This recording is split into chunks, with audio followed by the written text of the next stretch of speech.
तो दौड़ा दिया इसको, अभी पहले ही खबर कर दिया इंडियन नेवी को कि एगो चट्टा घुसा, दौड़ा के गरियाने लगा, रे चट्टा भाग यहाँ से, पूरा का पूरा उसके ऊपर ही मर्डर रहने लगा। अब इसके ऊपर इसका कप्तान चुपचाप बोलिए नहीं। देखिए भारतीय डिफेंस इंडस्ट्रीज काफी तेजी से एक्सपोर्ट होने जा रही है और इधर चाइना और ताइवान के युद्ध के बीच में एक अमेरिकी जहाज चार्ल्स ड्रू जो है वो भारत में आ गया है। इस सब के बीच में हम समझते हैं कि आखिर ये क्या हो रहा है।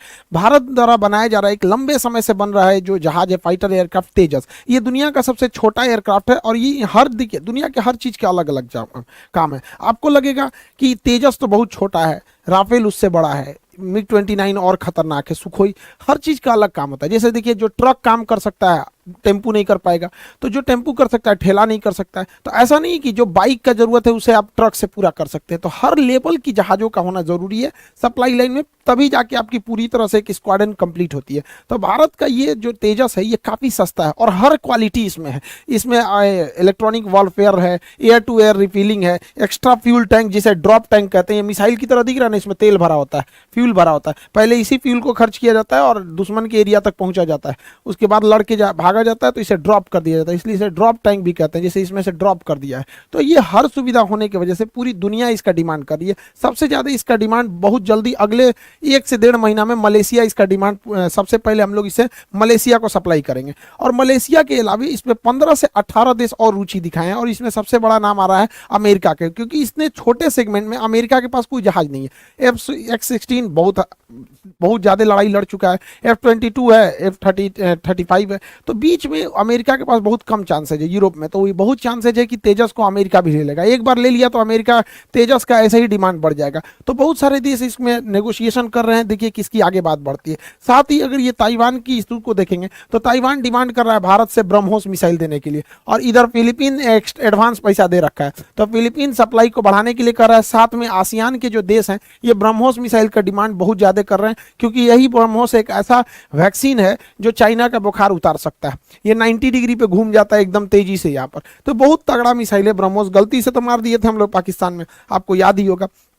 देखिए ये जो इशू चल रहा है यहाँ पे ताइवान में, तो अमेरिका इतना दूर है तो अमेरिका को चारों ओर से घेरना है। अमेरिका का जंगी जहाज हमेशा हिंद महासागर में रहते हैं, तो जहाजों को अक्सर मेंटेनेंस की जरूरत होती है। जितनी बड़ी जहाज मशीनरी रहेगी उतना मेंटेनेंस, एक छोटे से साइकिल में कम मेंटेनेंस, मोटरसाइकिल में उससे ज़्यादा, कार में उससे ज़्यादा, ट्रक में और ज़्यादा। तो ये भारी भरकम जहाजों को मेंटेनेंस बहुत ज़्यादा जरूरत होती है। तो हम लोग बहुत पहले लेमुआ समझौता कर लिए थे अमेरिका से, तो इधर ही हम लोग के बीच में ये भी बात चल रही थी कि हिंद महासागर में जहाजों को मेंटेनेंस करने के लिए वापस अमेरिका ना जाना पड़े, यहीं पे कोई व्यवस्था कर जाए। तो ये बुढ़ऊ जो बोले हैं मोदी जी से कि भाई व्यवस्था कीजिए यहाँ पर, तो चेन्नई में लार्सन एंड टुब्लू LNT ने एक बहुत बड़ा डॉकयार्ड बना दिया जो मेंटेनेंस सेंटर के लिए।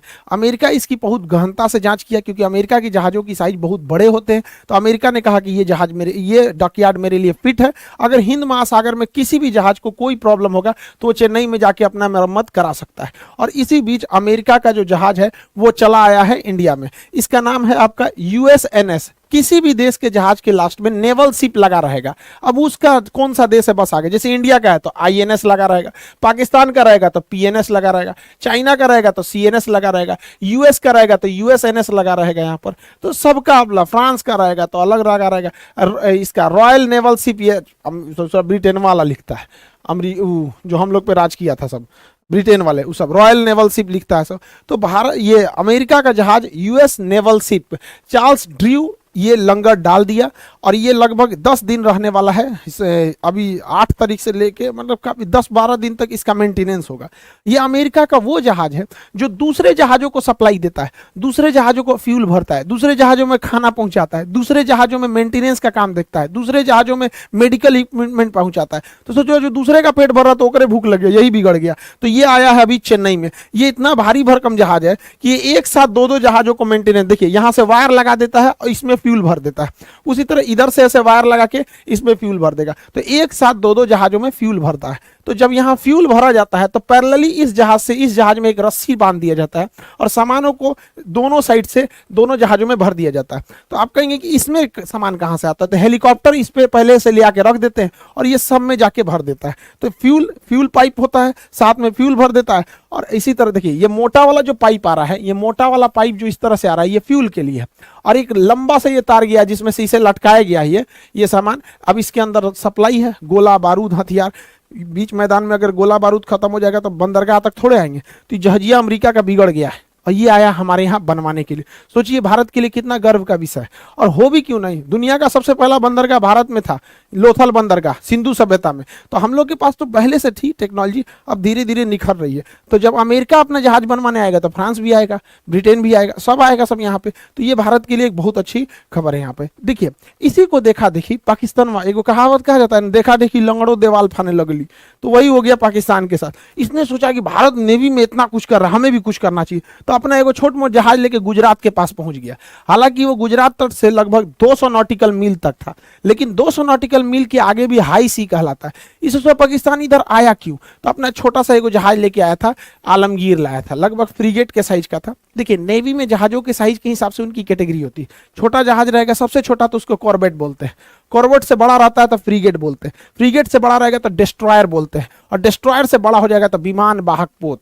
तो अलग अलग साइज के। तो ये छोट साइज का था, ये फ्रीगेट साइज का। नाम था इसका पीएनएस आलमगीर। इसको पता नहीं, इसके बाप को डुबाए थे हम लोग पीएनएस गाजी को 71 में, लेकिन इसको नहीं पता था। और इसको जब जैसे ये यहाँ आया तो यहाँ महाराष्ट्र के पास एक जहाज उड़ रहा था जिसका नाम था डोर्नियर। ये कोस्ट गार्ड का जहाज था। ये देख लिया, जैसे देख लिया डोर्नियर जहाज तो दौड़ा दिया इसको। और ये पहले ही खबर कर दिया इंडियन नेवी को कि एगो चट्टा घुसा, और दौड़ा के गरियाने लगा, रे चट्टा भाग यहाँ से। पूरा का पूरा उसके ऊपर मर्डरिया रहने लगा। अब इसके ऊपर इसका कप्तान चुपचाप बोलिए नहीं रहा था। आलमगीर पीएनएस आलमगीर का कप्तान कुछ बोलिए नहीं रहा था, वापस भाग गया यहाँ पे। और उसके ऊपर ही तू पूरा उसको चोटिया आ रहा था, ऊपर दौड़ा आ रहा था कि भाग भाग भाग चोट्टा यहाँ पे। अब पीछे से इंडियन नेवी चलाई यहाँ पे। तो पाकिस्तान को लगता है कि भारत को दबा गया, औकात में भी नहीं रहता है, इसको समझ में नहीं आता। तो ये डोर्नियर भारत द्वारा बनाया गया जहाज है, काफी बढ़िया जहाज है, छोटा जहाज है, सर्विलांस के काम में बहुत बेहतरीन आता है। इसके नीचे रडार लगाया गया है, इसलिए क्योंकि हमेशा विजुअलिटी उतनी नहीं रहती है, तो जहां तक आदमी की आंख नहीं जा सकता वहां रडार से देख लेता है। साथ ही ये रेस्क्यू मिशन में भी काम देता है। कभी कोई पानी वाली जहाज की दुर्घटना हो गई या कोई कहीं पे भी कोई डूब रहा है, तो उस स्थिति में हेलीकॉप्टर की तरह रुक नहीं सकता है। लेकिन इसके फाटक से खोल के इसमें से लाइफ जैकेट जो होते हैं पहन लेने से इंसान डूबता नहीं है, या कोई राहत सामग्री भेजना हो, खाना वाना भेजना हो, तो यहाँ से एक ड्रॉप कराया जा सकता है। तो ये भारत द्वारा बनाया गया काफी बेहतरीन जहाज है और इसने अभी काम भी दिखा दिया। तो डोर्नियर जहाजों को कोस्ट गार्ड में बहुत बेहतरीन जगह दिया गया। पाकिस्तान जो है भारत पे दबाव बनाने के लिए चाइना से एक छोटा साइज का फ्रीगेट खरीदा। फ्रीगेट तो मीडियम साइज का होता है, कॉर्बेट, फ्रीगेट और डिस्ट्रॉयर। तो फ्रीगेट खरीदा, इसका नाम है PNS Taimur, Pakistani naval ship Taimur. अब पीएनएस तैमूर बनाया है चाइना ने, और चाइना बेच रहा है पाकिस्तान को। इसके लिए भी पाकिस्तान ने कर्जा लेके बनाया। हद है सोचा चोट्टा को।